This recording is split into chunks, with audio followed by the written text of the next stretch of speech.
2022년 3월 9일 제20대 대통령 선거가 100일도 채 남지 않았는데요. 대한민국은 현재 빈부, 이념, 남녀, 지역, 세대 등 그 어느 때보다 갈등의 골이 깊어져 있습니다. 정치권 역시 여야 대립이 한창인 가운데 무소속의 손학규 후보가 대통령제를 폐지하고 연합정치의 길을 열겠다며 야심차게 출사표를 던졌습니다. 과거 경기도지사, 민주당 대표, 바른미래당 대표 등을 역임했던 손 후보의 대선 도전은 이번이 4번째인데요. 이로 시사가 정치계 큰 어른 손 후보를 직접 만나 그 비전에 대해 물었습니다.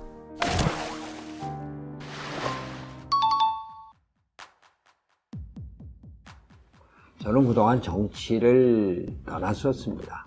2020년 4월 15일 총선 지원 유세를 하고 그걸로 끝내고 일체 그냥 조용히 살고 정치원 완전히 인연을 끊었습니다. 근데 대선이 진행될 때 또 이렇게 대선이 이신공격이나 하고 뭐 개인적인 얘기나 하고 이러나 이게 아주 난장판이 돼갖고 국민들은 찍을 사람이 없다고 하고 착을 선택해야 되는 대선이냐 이런 자조까지 나오고 아니 대선이 우리나라 미래를 가늠하는 축제인데 어떻게 권력구조에 대한 얘기가 하나도 없나. 대통령 선거 때는 거의 모든 후보가 개헌을 얘기를 하고 약속을 했습니다. 대통령제의 폐해에 대해서 한 번 얘기를 하는 사람이 없고 개헌의 개자도 나오지 않았습니다. 근데 대통령제도의 폐해가 얼마나 심합니까? 지금 내각이 일을 합니까? 다 청와대 수석들이 하죠. 국회가 정치적으로 중요한 사안에 대해서 독자적인 입장이나 주견을 갖고 발언을 합니까? 아니죠. 청와대가 다 하죠. 심지어는 국민들이 사법부조차도 청와대 하수기관이라고 얘기를 합니다. 이래서는 안 되겠다. 내가 당선이 되건 안 되건 하늘의 뜻이니까 맡기더라도 그래도 발언이라도 해야 되겠다. 국민들에게 이런 문제가 있다는 것을 환기시켜이라도 해줘야 되겠다. 내가 대통령에 나오면은 얼마나 많은 비난, 조롱, 야유가 기다리고 있겠습니까? 미쳤냐, 노추다, 노욕이다, 대통령병이다, 다 좋다 이 얘기입니다. 어차피 저는 이 나라를 위해서 그동안 정치를 해왔는데 모든 걸 바친다는 이런 생각으로 저는 이 대통령의 자격으로는 우리 국가의 미래를 볼 수 있는 미래 비전을 가져야 되고 또 하나는 우리같이 극도로 분열되어 있는 사회, 갈등이 심한 사회에서 국민을 통합하는 통합의 리더십이 있어야 된다. 그리고 또 하나 이런 것을 제도적으로 바꿀 수 있는 권력구조의 변화, 이것을 위한 확실한 민주주의 리더십이 있어야 된다. 대통령 제도를 폐지하고 의회 중심주의로 나가야 된다. 이것을 위해서 개헌을 하고 실공화국으로 나가야 된다. 이런 생각입니다. 에 대한 생각이 있으십니까? 근데 우리나라 정치연합이라는 게 권력 구조에 대한 얘기가 아니라 어떻게 권력에 가까이 가느냐 이것을 위한 공학적인 발상이 대부분입니다. 말하자면 빌붙어서 뭘 하나 좀 얻겠다. 단일화를 통해서 내가 무슨 총리나 장관을 얻겠다.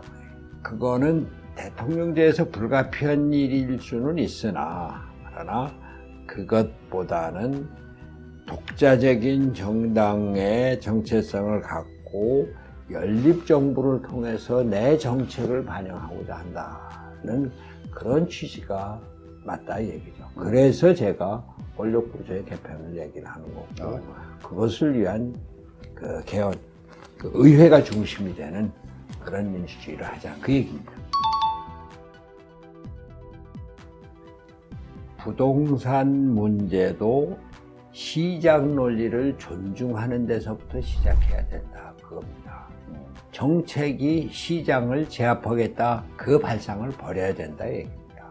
부동산값 오르는 게 필요 없는 사람들이 부동산을 많이 투자 가치로 사재니까 그걸 사지 못하게 하겠다. 그래갖고서는 세금을 높여서 큰 집 많이 갖고 있으면 보유세 늘리고 또 종합부동산세 늘리고 팔아도 양도소득세로 대부분 뺏어가고 주택 보유와 취득과 판매, 매매를 다 그냥 법으로 통제하는 겁니다. 특히 서울의 시민들은 부동산을 주거의 가치보다 투자의 대상으로서의 가치를 더 높이 평가하는 거거든요. 네. 근데 너 그거 안 돼, 이렇게 이걸 암만 정책으로 눌러봤자 안 된다 이 얘기입니다. 그걸 법으로 제도로 규제를 하려고 그러는 게 부동산 값만 올려놨다 이 얘기입니다. 네네. 지금 우선 급하니까 이런저런 사람들이 부동산 정책을 내놓고 어디에다 몇만 채를 짓겠다, 어디에다 몇만 채를 짓겠다고 하는데 그거는 그때그때 상황에 따라서 하는 것이고 공급을 늘려야 되겠다. 또 그 수요를 억지로 줄이진 않는데 아주 비정상적인 것은 통제를 하겠다. 그러면서 시장의 논리를 존중하겠다. 이런 철학과 그런 기본 원칙을 갖고 되어면 되는 것이지 그거를 지금 어디에다 대통령 후보가 어디에다가 몇만 평, 몇 평을 해다 어디다 몇 평, 거기 땅값이나 올려놓고 시장의 논리를 중시하고 거기서부터 수요 공급의 원리를 제대로 찾아야 된다. 거기에 따라서 정책을 만들어 나가는 이게 필요하다고 보는 겁니다.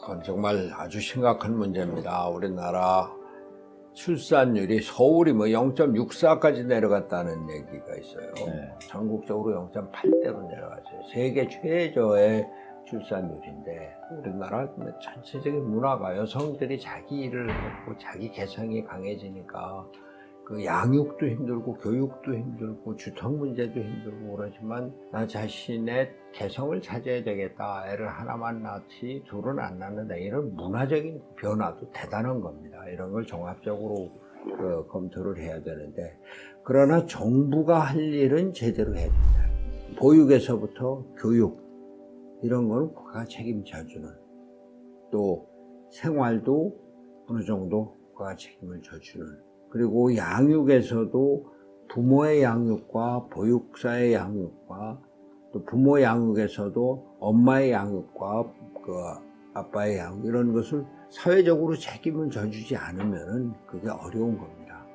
그리고 주택 문제도 그 아기를 키울 수 있는 주택 이 환경을 제공을 해줘야 되고 이런 것들이 종합적인 정책으로 만들어져야 되고 저는 제가 대통령이 되면은 저출산 문제 해결을 가장 중요한 국가 정책으로 종합적으로 이렇게 만들어 나갈 생각. 그거는 무엇보다도 정부의 자세가 민간 기업이 그러니까 일자리는 기업이 만든다. 여기에 대한 확고한 사상을 철학을 가져야 됩니다. 정부에서 공무원으로 일자리를 만드는 건 한계가 있는 거죠. 민간 기업이 일자리를 만드는 것이 주가 되고 정부는 그것을 뒷받침하고 도와줘야 된다. 그래서 만드는 것이 산업단지고 산업단지를 만들었을 때 하루빨리 도로 만들어주고 그 전기 공급해줘야 되고 수도, 상수도, 하수도 만들어줘야 되고 가스 해줘야 되고 이게 그 종합적인 정책이거든요. 제가 출마 선언에서 이미 말씀드렸죠. 대통령이 감옥 안 가는 나라, 불행한 대통령이 없는 나라를 만들겠습니다. 지금 현재도 대통령 양강 후보가 내가 대통령이 되면 당신 감옥 가 이런 정도의 그 간접적인 표현을 그렇게 하고 있는 형편이고 우선 보복 없는 정치를 해야 되겠습니다. 우리나라는 적폐청산이다 이러면서 실질적인 정치 보복이 너무 횡행했습니다. 그리고 과거를 그렇게 뒤지는 정치가 됐는데 과거가 아니라 미래를 향한 정치가 돼야 되겠다. 제도를 바꾸자. 그래서 내가 마지막 대통령이 되겠다. 이제는 의회가 중심이 되는 그러한 새로운 진짜 민주주의를 하겠다. 이제 우리나라가 G7의 초청을 받고 10대 경제대국이 됐습니다. 반도체, 배터리, 기술산업 분야에서 선진국에 도약을 했습니다. 이 선진국을 제대로 유지할 뿐만이 아니라 더 높은 수준으로 가려면 3만 불로 5만 불로 10대 경제대국을 7대, 5대 강국으로 그렇게 가서 동북아시아에서 새로운 문명의 중심을 이뤄야 될 것이 우리나라의 지금 위치입니다. 이것을 위해서는 끝없이 싸우고 대결과 갈등으로만 점철되어 있는 이런 정치를 이제는 끝내야 됩니다. 정치 선진국이 돼야 합니다. 그러기 위해서는 대통령제 하에서 양당, 무한대결의 정치를 끝내고 의회가 중심이 되는 참된 민주주의를 열어나가야 됩니다. 이제 저와 함께 국민 여러분께서 세계로 힘차게 뻗어나갈 미래를 향해서 우리가 세계 선진국의 위치로 도약할 수 있는 그런 나라를 만들어 주시기 바랍니다. 저 손학규를 도와주십시오. 우리 국민 모두가 함께 잘 사는 나라를 만들고 저녁이 있는 삶을 제대로 영위할 수 있는 제7공화국을 만들어 나가겠습니다. 더 이상 편가르지 않는 나라, 함께 잘 사는 나라를 만들겠습니다.